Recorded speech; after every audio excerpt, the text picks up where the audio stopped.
Cahaya Quran lebih kentara dari semua cahaya yang ada.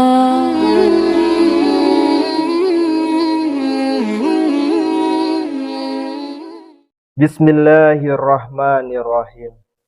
Assalamualaikum warahmatullahi wabarakatuh.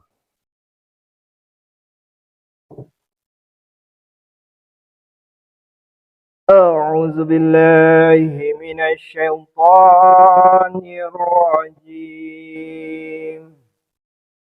Lu'inal ladzina kafaru min bani Israila ala lisani Dawud wa Isa bin Maryam.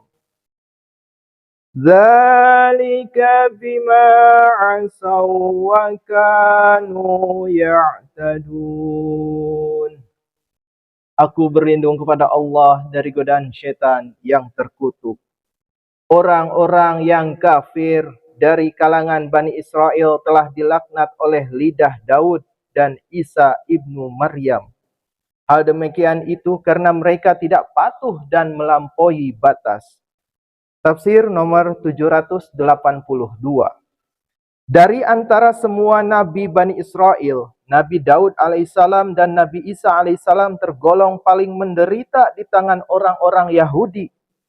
Penganiayaan orang-orang Yahudi terhadap Nabi Isa alaihissalam mencapai puncaknya ketika ia diletakkan di atas kayu salib. Dan penderitaan serta kepapaan yang dialami oleh Nabi Daud alaihissalam dari kaum yang tak mengenal terima kasih itu tercermin di dalam mazmurnya yang sangat merawankan hati. Dari lubuk hati yang penuh kepedihan, Nabi Daud alaihissalam dan Nabi Isa alaihissalam mengutuk mereka.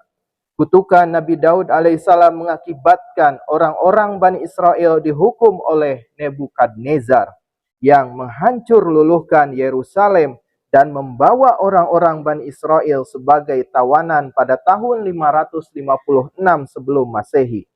Dan sebagai akibat kutukan Nabi Isa alaihissalam, mereka ditimpa bencana dahsyat karena Titus yang menaklukkan Yerusalem dalam tahun kurang lebih 70 Masehi membinasakan kota dan menodai rumah ibadah dengan jalan menyembelih babi, binatang yang sangat dibenci oleh orang-orang Yahudi di dalam rumah ibadah itu. Kanu la yatanahawna 'an munkarin fa'aluh labi'sa ma kanu yaf'alun. Mereka tidak pernah saling mencegah dari kemungkaran yang dikerjakannya. Sungguh amat buruklah apa yang mereka kerjakan. Tafsir nomor 783. Salah satu di antara dosa-dosa besar yang membangkitkan amarah Tuhan atas kaum Yahudi adalah mereka tidak melarang satu sama lain terhadap kejahatan yang begitu merajalela di tengah-tengah mereka.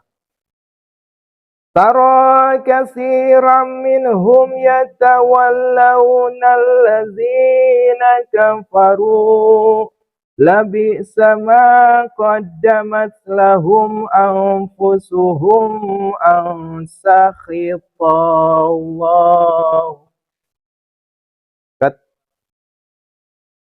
Labi'sa ma qaddamat lahum anfusuhum an sakhitallahu alaihim wa fil azabihum khalidun.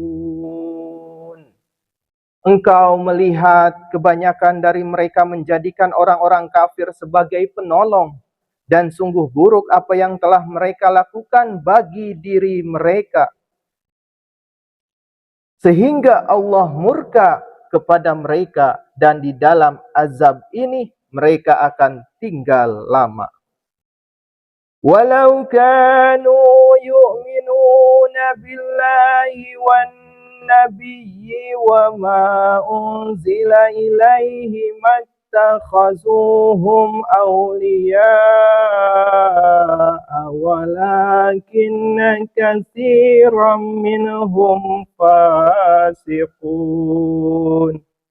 Dan seandainya mereka beriman kepada Allah, Nabi ini, dan kepada apa yang diturunkan kepadanya, niscaya mereka tidak akan mengambil orang-orang itu sebagai penolong-penolong.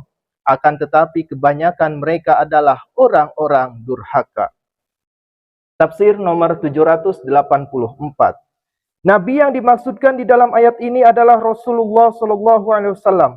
Sebab manakala dalam Al-Quran kata An-Nabi dipergunakan, kata itu selalu merujuk kepada Rasulullah SAW.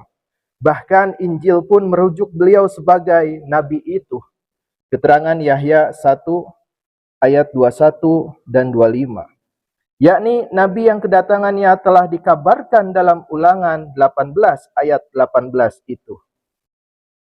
La tajidanna asyaddan nasi adawatan lillazina amanul yahuda wallazina asyraku wala tajidanna aqrabahum mawaddatan lillazina amanul lazina qalu inna nasara zalika bi anna minhum qissisina wa ruhbana wa annahum la yastakbirun.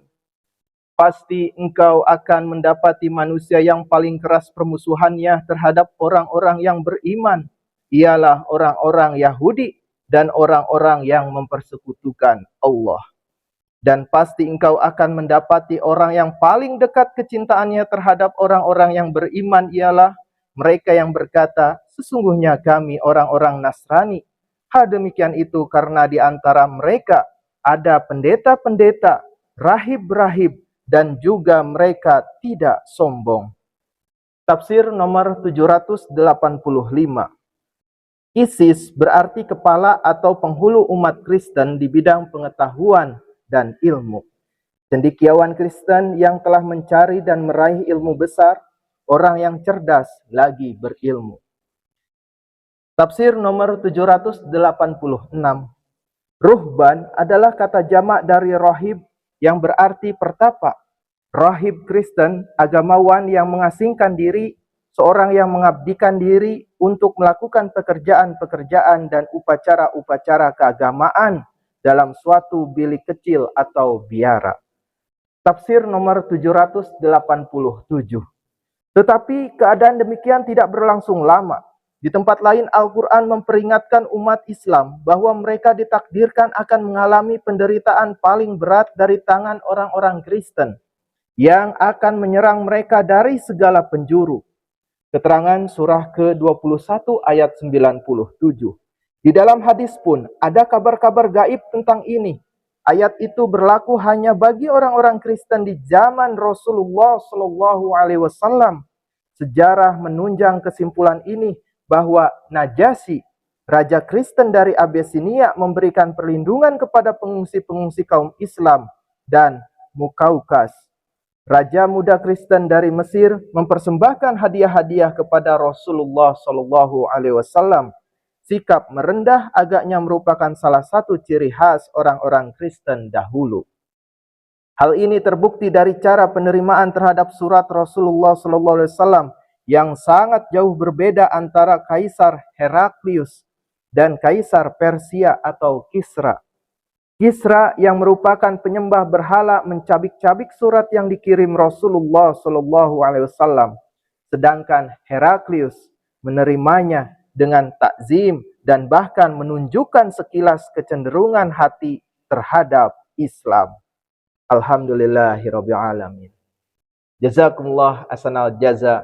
Wassalamualaikum warahmatullahi wabarakatuh.